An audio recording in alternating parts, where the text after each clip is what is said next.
오늘은 베드로전서 5장 양무리를 돌보라 하는 말씀입니다. 1절 우리 합독하겠습니다. 너희 중 장로들에게 권하노니 나는 함께 장로된 자요 그리스도의 고난의 증인이요 나타날 영광에 참여할 자니라. 2절 너희 중에 있는 하나님의 양무리를 치되 억지로 하지 말고 하나님의 뜻을 따라 자원나온으로 하며 더러운 이득을 위하여 하지 말고 기꺼이 하며. 3절 맡은 자들에게 주장하는 자세를 하지 말고 양무리의 본이 되라. 4절 그리하면 목자장이 나타나실 때에 시들지 아니하는 영광의 관을 얻으리라.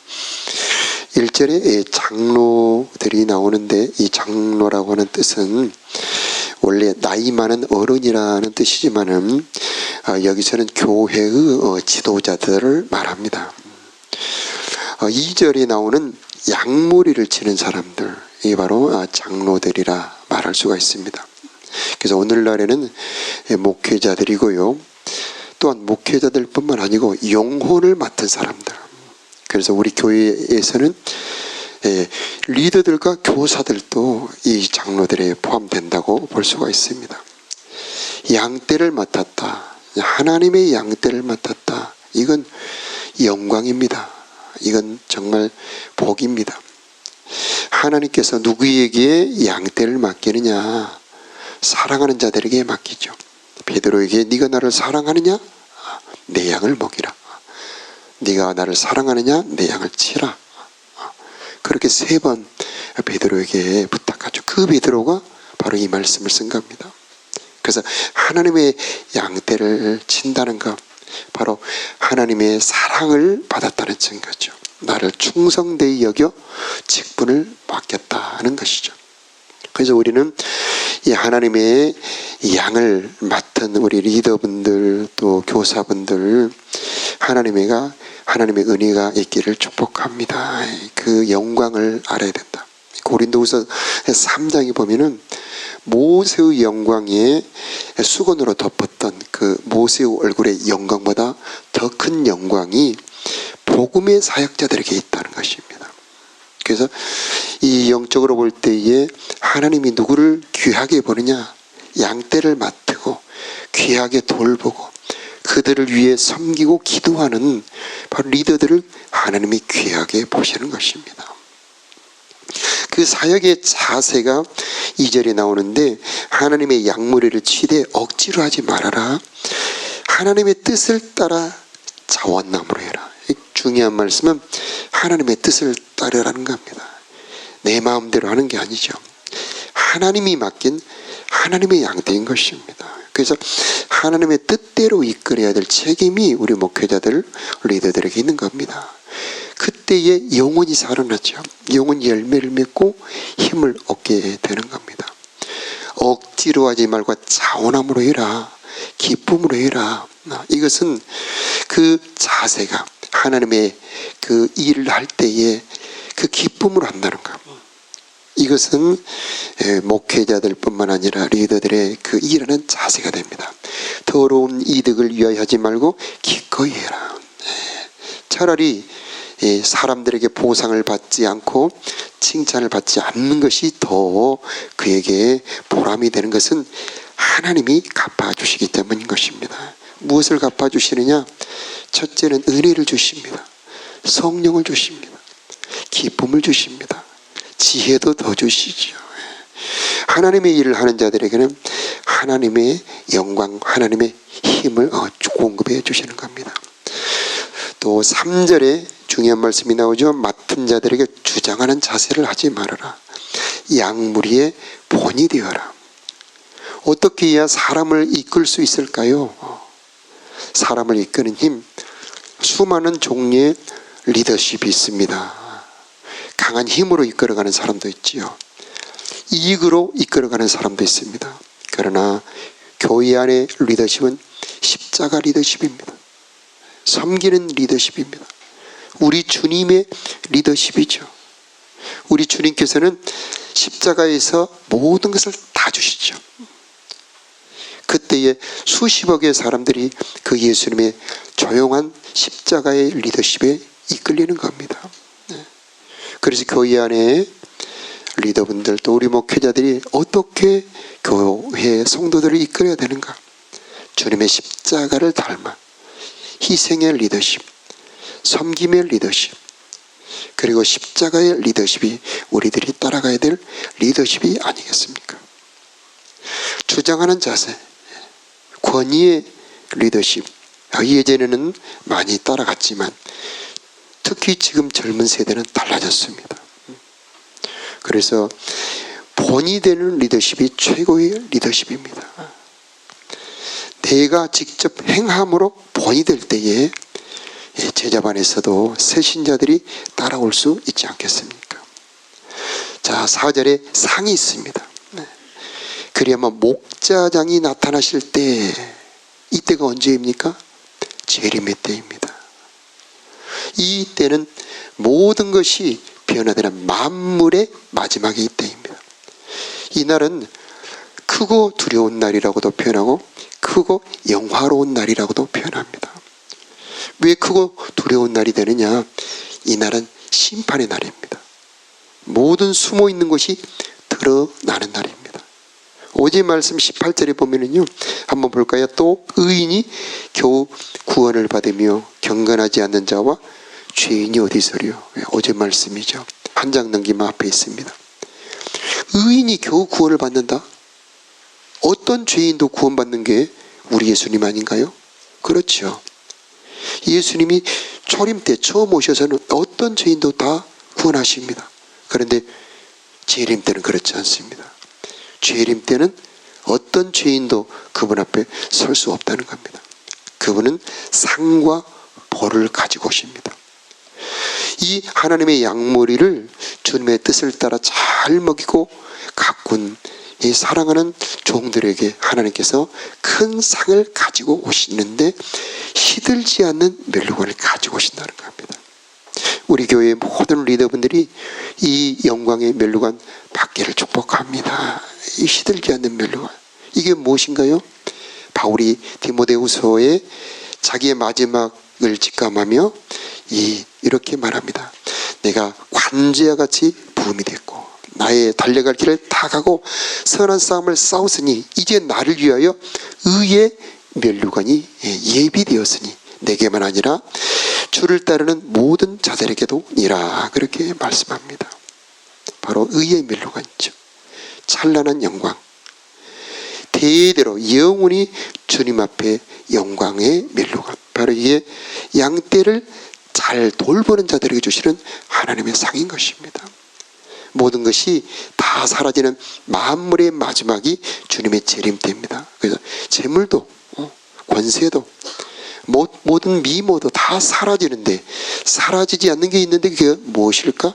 바로 주님을 사랑하는 것, 주님의 사랑으로 양떼를 돌보는 것, 외로운 수고하는 것, 괴로운 고통 속에 고난 속에서 주님을 뒤따라가는 것, 이건 영원히 변치 아니하고 영광의 멸류관이 되어 주님 오시는 날 잘했다, 착하고 충성된 종아, 네가 작은 일에 충성했으니 내가 큰 것으로 네게 맡기리라, 그런 칭찬을 하시는 날, 바로 주님 오시는 날 목자장이 나타나시는 날입니다. 이 날은 열 문화가 열 골 권세로 바뀌죠. 다섯 문화는 다섯 골 권세로 바뀌잖아요. 그런데 한 문화는 한 골 권세로 바뀌지 않습니다. 한 문화는 바깥 어두운 데로 쫓겨났죠. 왜 그럴까요? 그 문화 속에 들어있는 그 사람의 충성의 분량입니다. 교회 안에 이루어지는 모든 일은 억지로 하는 일이 아닙니다. 우리 하나님을 향한 사랑과 충성을 담아서 하는 일입니다. 제자반에서도 마찬가지고요. 그 모든 일에 하나님을 사랑합니다, 주님을 향한 충성, 이것을 담아서 올려드렸을 때에 주님 오시는 날 여러분들에게 선하게 영광의 멸류관으로 갚아주실 줄로 믿습니다. 5절 6절에는요 장로들에게 순종하라, 이것은 이제 젊은 자들인데 오늘날의 교인들이라고 말할 수가 있죠. 이 겸손으로 허리를 동이라, 이것은 겸손은 권위에 순복하는 믿음입니다. 그래서 사람으로 보지 않는 거죠. 제자반에서 리더가 이렇게 믿음으로 이끌어 갈 때에 그 리더를 믿음의 눈으로 바라보고 하나님이 공급하시는 마디, 하나님의 공급의 통로로 바라보고 기도할 때에 그 제자반에는 은혜가 더 흐르지 않겠습니까? 마찬가지죠. 육신의 눈으로 보면 목회자들 허물도 많지요.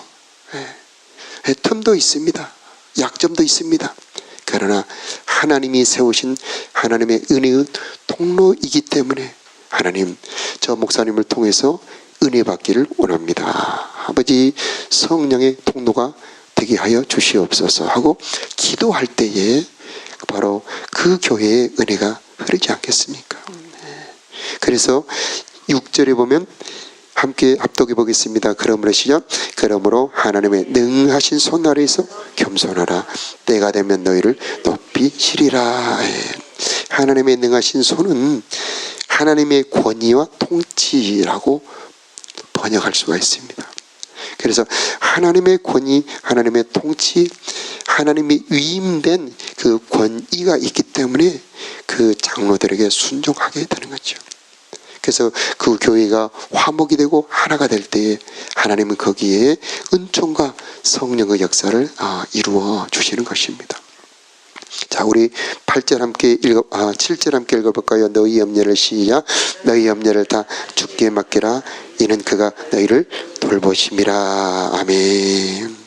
여러분의 염려가 주님께 맡겨지는 이 새벽 되기를 축복합니다. 염려라고 하는 것은 우리 인생을 파괴하는 무서운 겁니다. 염려는 어쩌면 불신앙의 증거입니다. 우리 하나님, 우리를 도우시기 위해서 우리 곁에 와 계십니다.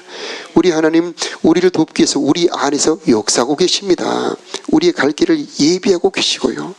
모든 선한 일을 하고 계시는 분이 우리 주님이신데 그분을 보지 못하는 겁니다. 하나님 약속해 주셨습니다. 아무것도 염려하지 말고 모든 일에 기도와 간구로 너희 구할 것을 감사함으로 하나님께 아뢰라.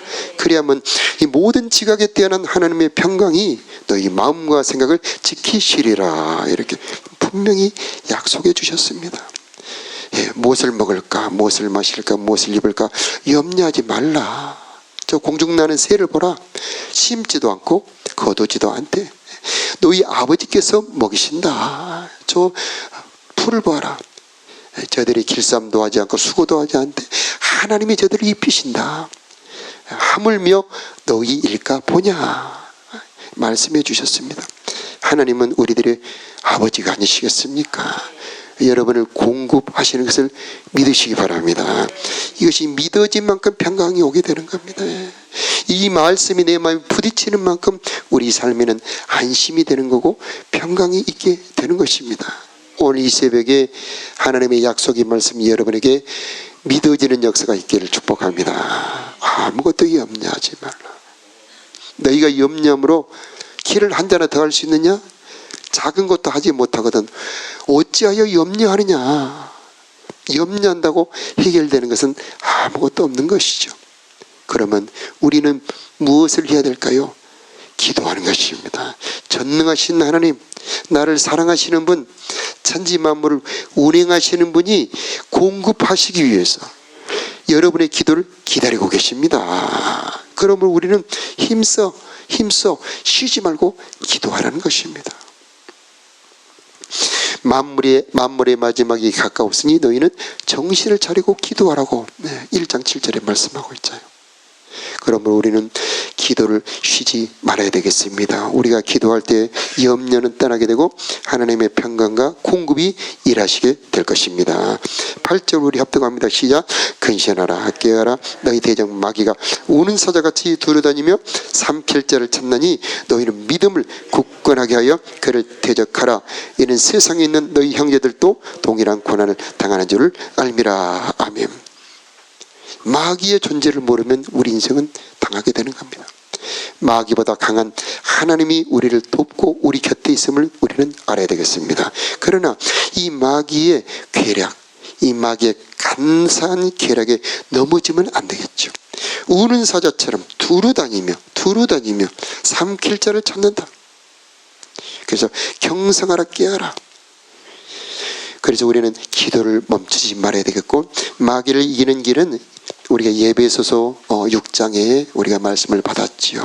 그래서 믿음의 방패, 구원의 투구, 평안의 신, 왼손에는 믿음의 방패죠. 오른손에는 성령의 검, 하나님의 말씀을 가져라. 말씀으로 마귀를 이길 수 있는 것입니다. 그래서 이 하나님의 말씀이 우리들의 마음에, 우리들의 입술에 떠나지 말아야 된다. 말씀이 그 사람의 입에서 딱 선포되는 순간에 영적으로 보자면 성령의 불검이 앞에 있는 마귀를 찌르는 거죠. 그래서 예수님께서도 기록되었으되 이렇게 기록되었으되 하면서 마귀와 싸우시죠. 그래서 우리는 마귀를 굳건하게 대적하는 말씀으로 무장하는 저와 여러분 되시기를 축복합니다. 자, 10절 말씀 함께 읽겠습니다. 시작. 모든 은혜의 하나님고 그리스도 안에서 너희를 부르사 자기 영원의 영광에 들어가게 하신 이가 잠깐 고난을 당한 너희를 친히 온전하게 하시며 굳건하게 하시며 강하게 하시며 너를 견고하게 하시리라. 아멘. 고난당할 때에 그 사람 곁에 우리 주님이 직접 와 계십니다. 그를 도우시기 위해서. 친히 온전하게 하신다고 말씀하고 계시잖아요. 너희 고난은 잠깐이다. 잠깐 고난을 당한 너희를 친히 온전하게 하신다.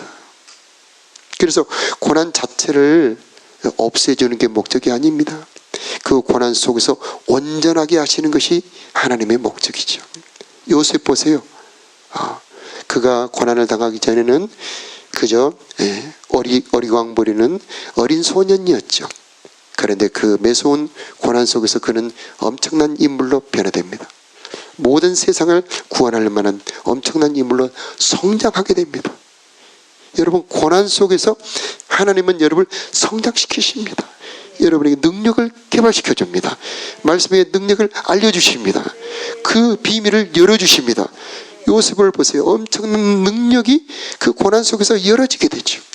형제들을 용서할 수 있는 엄청난 신의 성품을 가진 사람으로 변화되죠. 그래서 친히 온전하게 하신다. 친히 강하게 하신다. 그 다음에 친히 굳건하게 하신다. 그 다음에 터를 견고하게 하신다. 이 하나님의 모든 선물이 바로 고난 속에서, 어려움 속에서 그 사람 속으로 부어지는 겁니다. 사람들이 여러분을 괴롭게 할 때, 또 상황이 정말 절망일 때, 그때 하나님의 영적인 선물이 그 사람에게 부어지고 있는 것입니다. 할 일은 기도입니다. 할 일은 하나님의 말씀을 찾는 겁니다. 하나님의 말씀이 내게 즐거움이 되지 않았다면 내가 내 고난 중에 망했을 것이다. 여러분에게도 이 고난 중에 말씀이 열어지기를 축복합니다. 하나님은 선물을 말씀 안에 다 넣어놨습니다. 그 말씀이 닫혀져 있습니다. 옆에 있는데, 성경책에 기록이 되어 있는데 깨달아지지 못하니 그냥 글씨입니다. 그런데 고난 중에 말씀이 열어지는 순간 고난을 넉넉히 이길 수 있는 힘으로 바뀌게 되는 것이고, 세상을 구원할 능력으로 바뀌게 되는 것이고, 영생을 준비할 수 있는 이 소망으로 바뀌게 되는 것입니다. 여러분에게 이 고난 속에서 온전케 하시는 은혜가 임하기를 축복합니다. 11절 우리 함께 압독하겠습니다. 시작. 권능이 세세 무궁하도록 그에게 있을지어다. 베드로전서는 고난 속에서 견디고 인내함으로 영생 소망을 갖는 게 고린도전서의 주제라면, 이제 고린도후서는 주님의 재림을 준비하는 성도입니다. 성도 여러분, 이 고난 속에서 주님의 온전케 하심으로 주님의 재림을 준비하는 멋진 성도들이 되기를 주의 이름으로 축복합니다. 기도하겠습니다.